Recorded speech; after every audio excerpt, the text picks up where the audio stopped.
As we bid farewell to 2023, it's time to reflect on the significant events and influences that defined the year. The WHO finally declared the end of the COVID-19 pandemic. India overtook China and became the most populated country. AI took over the world. The conflict between Russia and Ukraine intensified. Israel launched a full-scale war on Hamas in Palestinian Gaza. Wildfires broke out in Greece, causing devastation following record temperatures.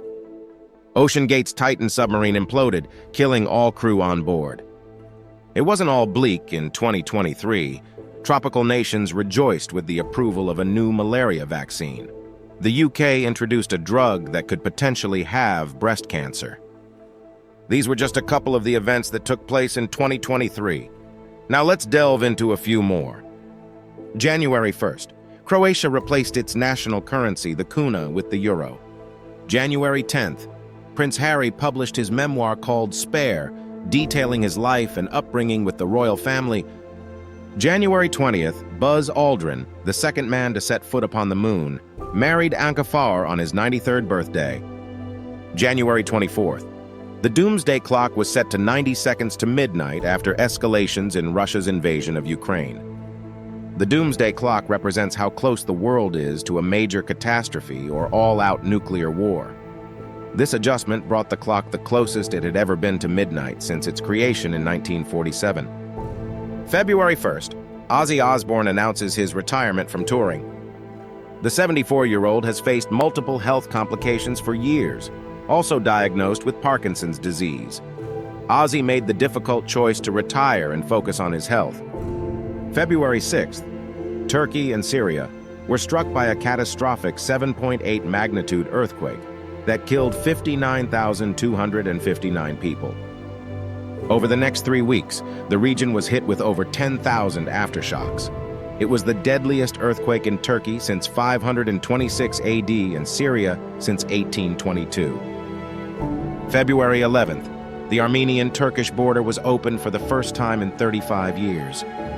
This was to briefly allow a convoy of vehicles carrying aid to Turkey following the earthquake. February 28th, the FBI publicly confirmed that they believe COVID-19 originated in a lab in Wuhan, China. March 9th, the U.S. record industry reported that for the first time since 1987, sales of vinyl records beat CD sales. March 14th, OpenAI released GPT-4, an upgraded version of the popular AI chatbot. March 17th, the International Criminal Court issued an arrest warrant against Russian President Vladimir Putin. March 31st, Italy banned the use of OpenAI's ChatGPT over data security concerns. Instead of responding to the concerns raised by Italy's data privacy regulators, OpenAI simply pulled the plug for Italian users. ChatGPT was restored the following month with changes that allowed users to prevent the chatbot from using their data. April 3rd, NASA announced the astronauts for the first trip to the moon in over 50 years.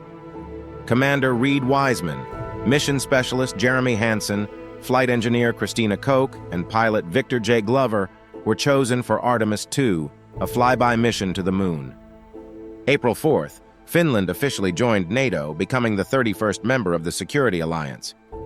April 20th, SpaceX's Starship rocket exploded 4 minutes into its first full flight test. April 29th, legendary country musician Willie Nelson held a 2-day concert for his 90th birthday party. May 1st, Geoffrey Hinton, the godfather of AI, resigned from Google amidst growing concerns over AI. May 2nd, the Writers Guild of America went on strike after a labor dispute.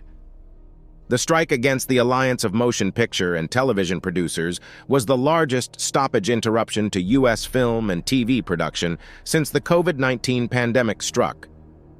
May 4th, Star Wars actress Carrie Fisher was posthumously awarded a star on the Hollywood Walk of Fame.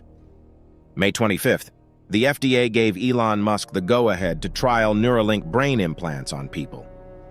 June 8th, former U.S. President Donald Trump was formally accused of mishandling classified documents. June 16th, the rules for the Grammy Awards were updated to restrict AI-generated songs. Songs that are only partly written by AI and have meaningful human contributions are still allowed. June 18th, OceanGate's Titan submersible imploded during an expedition to the wreck of the Titanic. All contact with the submersible was lost just 1 hour and 45 minutes after Titan dove below the surface. 4 days later, Titan's wreckage was found about 1,600 feet from the Titanic.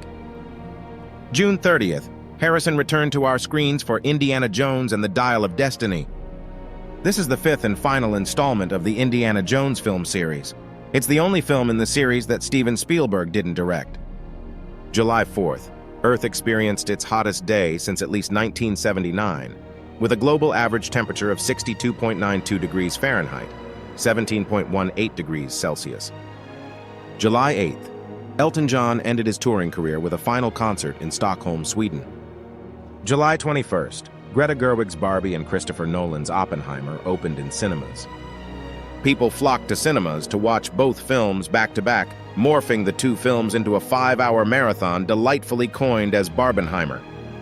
July 22nd, Good Vibes Festival was canceled after the 1975's lead singer kissed his bandmate on stage in protest of Malaysia's anti-LGBTQIA+ laws. July 26th, Niger President Mohamed Bazoum was removed from office by a military coup. This made the 5th coup in Niger since it gained independence from France in 1960. August 10th, 2 rival driverless taxi companies were given approval to operate 24/7 in San Francisco, California. The two companies, Cruise and Waymo, had been testing their services in the city for a year before they were given full approval. August 19th, Russia's Luna 25 lunar lander mission crash-landed on the moon.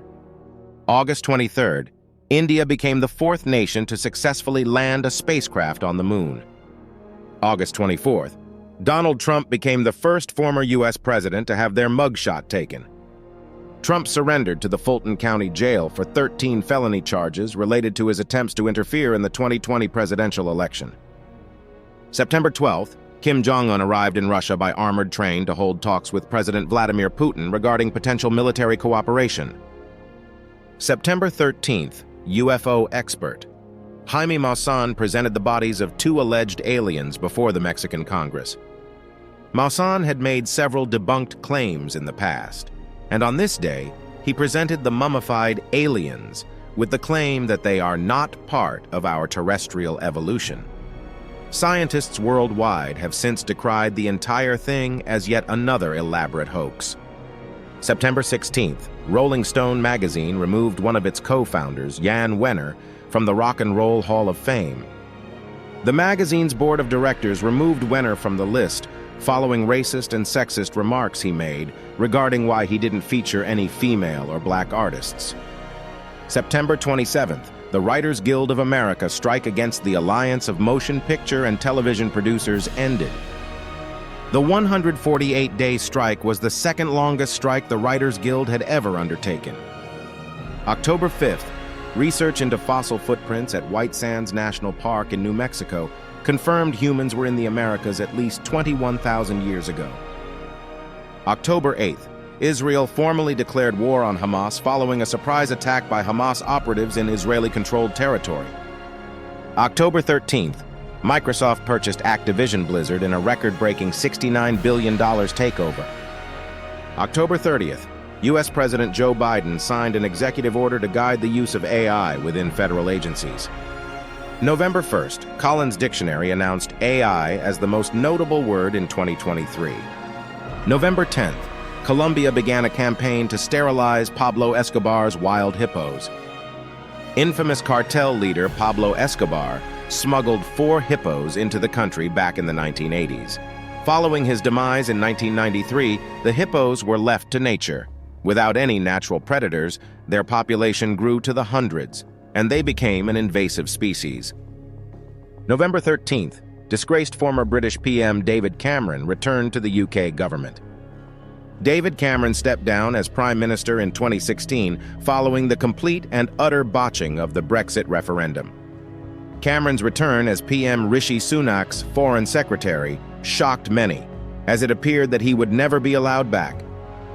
November 24th, a 4-day ceasefire in Gaza between Hamas and Israeli forces began. December 6th, Taylor Swift was named Time magazine's Person of the Year. The famed pop singer and cultural icon was the first ever to win the prestigious award based on success in the arts. The award has traditionally been given to men, particularly those in traditional positions of power. In 2023, the world witnessed a mix of triumphs and challenges. Technological advancements continued to reshape daily life, while global events underscored the importance of unity and resilience.